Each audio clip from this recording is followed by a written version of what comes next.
आमच्या राष्ट्रवादी काँग्रेस पक्ष जसा आहे त्याचा निर्णय घेण्याची प्रक्रिया आम्ही करायची की इतरांनी करायची हे पहिला स्पष्ट मी करू इच्छितो.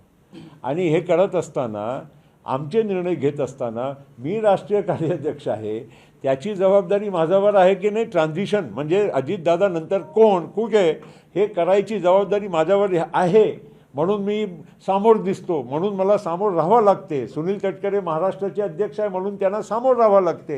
ही प्रक्रिया पूर्ण करायची जबाबदारी जी लोक अजितदादा नंतरचे जे पदाधिकारी आहेत त्यांच्यावर आहे.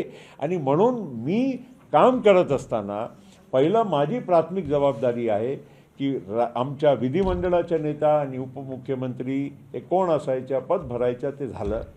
आता राष्ट्रीय अध्यक्षांच्या पक्षाच्या अध्यक्षांचा जो विषय आहे तो पक्षाच्या अध्यक्षांच्या विषयी, कारण त्याच्यासाठी पक्षाची मीटिंग बोलावं लागते, त्याच्यामध्ये आम्हाला विधिमंडळाची मीटिंग आणि आम्हाला आमच्या पक्षाच्या नेत्यांचा आणि जनभावनेचा आदर करून निर्णय घ्यायचा आहे.